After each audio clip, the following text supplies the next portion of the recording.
Good morning, students. Today we are going to study about the French Revolution. You know the famous slogan, Liberty, Equality, Fraternity is the slogan of the French Revolution. As we also know that the socio-political changes in France between 1789 and 1799 opened the modern era in the history of France, not only in the history of France, but the history of the whole of Europe and that of the world. French Revolution, it is important to know at the outset, also represented an attempt to construct a democratic nation state, and it also heralds the era of nationalism and nation states. A very important cause of the French Revolution, which is known, is the society of France was divided into the three estates, and it was true for the whole of Europe. The social divisions were there in Europe, but the main point to understand is what was wrong with this social order. This is, you can also compare this with the feudal social order. So the first estate, or the clergy, the churchmen, they were very well off, and similarly the second state, or the nobility, who were the court people, close to the king, and they were the officials. They were also very favored. The what was so peculiar about them was that they were in minority, but they controlled most of the resources of the kingdom. And the third estate, which was about 90% of the population, were the common people. They consisted of the middle class, the urban workers, peasants, everything, the traders, merchants, professional classes. So it is the main cause of French Revolution can be seen in this unfair division of the society. As you can see in this image, how well off the nobility is. They were lavishly endowed. They had all the resources at their command, and they were very well favored by the king. They had a lot of political influence, and they controlled most of the resources of the country. And on the other hand, the third estate, or the common people, they didn't have anything at their disposal. On the contrary, the third estate had to give most of the taxes. This cartoon from the era of the French Revolution depicts the third estate as a person in chains who supports the clergy and nobility on his back. So this person, as you can see here, is the stoop. He's stooping and is in chains everywhere and very emaciated, and everyone. So this is the clergy, the nobility, and the kingship. Everyone is riding on his back. So this cartoon very typically depicts the situation of the French society. So these people, as I said earlier, they paid most of the taxes. Here also you can see this is the third estate, the common man, and everyone else is riding. The other two classes, or the states as they were known in France, they were riding on the back of the common man. So they bore the third estate, or the third in hierarchy, the third class bore the entire burden of the taxes, the tithe, or one tenth of the agricultural produce, especially, and taille, the tax paid to the state. And these are the typical examples of these two taxes. And the clergy and the nobility, on the other hand, they enjoyed at the cost of the third estate, and they didn't have to pay any taxes. On the contrary, as I remarked earlier, they were very favored and they enjoyed life. And as you can see from this picture, the royal family lived in massive luxury, and they had several palaces at their command. This is the image of one of the very famous palace of Versailles. As you would be knowing, this was also the place where the treaty after the First World War and the Second World War, all the famous treaties were concluded here.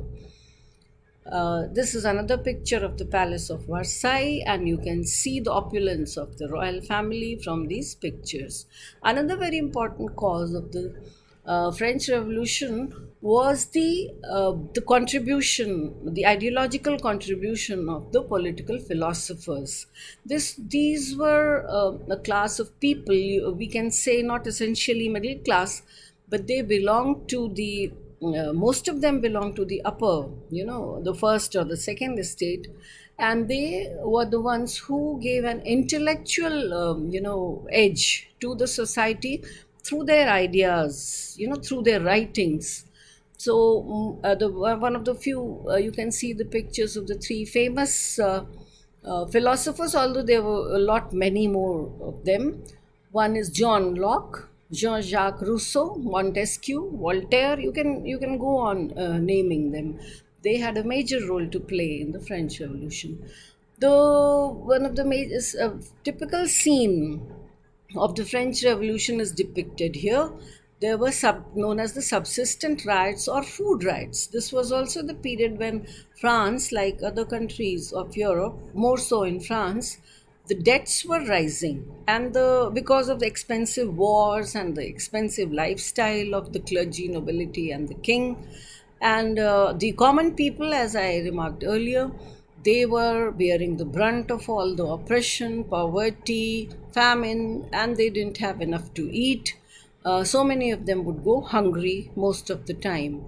Another very interesting event was the calling of the Estates General after so many years. When the kings of France, the Bourbon dynasty as we know them, they never called this assembly, which was supposed to take decisions along with the king. But they were bound to call this assembly. The king at that time was Louis XVI of the Bourbon dynasty, and he was forced to call the session of the States General in May 1789, when the internal situation in France became very weak and very threatening. And another very important event that you would read about is the tennis court oath, where the third estate, as you just got to know, they gathered together in this building. This was a tennis court, building of the tennis court, and there they took an oath to establish a constitution of the kingdom, and at the same time they decided that they will never separate. Unity, they felt was very important for their survival. Another very important institution or the body was the National Assembly, which then met with all the three classes of people in it, and they took most of the decisions of the king. And as you would know, the king never liked this situation. The king would always avoid these meetings of the National Assembly or the General Assembly. The revolution gradually spread to the common people. Since there were subsistent riots, the food was in short supply, and the common people were very hard hit, and they didn't have enough to eat. They didn't have anything to subsist on. There were no jobs, no employment, and on top of that, they were highly exploited, and they had to pay most of the taxes. This cartoon represents the confiscation of the church lands by the common people. This is the beginning of the revolution. Another very important event was the Women's March to Versailles. When the situation became worse, there was nothing to eat for people. So the women took, and at this point, you should also know that it was the women had a very important role to play in this French Revolution, and they were the ones who were the hardest hit, in terms of their feeding the family, the children, looking after affairs of the home. They were absolutely not able to do anything. So, and this is a very famous scene of the women marching and storming the Bastille. The Bastille is the palace. This is another image of the women's march to Versailles to get back the king. This is depicts the fall of Bastille in July 1789. This marks the end of the French dynasty. This is the symbol. When somebody asks you, why do you decide call this 1789 14 July? Why do you think that is the beginning of the French Revolution, or the date of the French Revolution? So this was the symbol. This was a fortress which was a symbol of the oppression of the king, of the people by the king.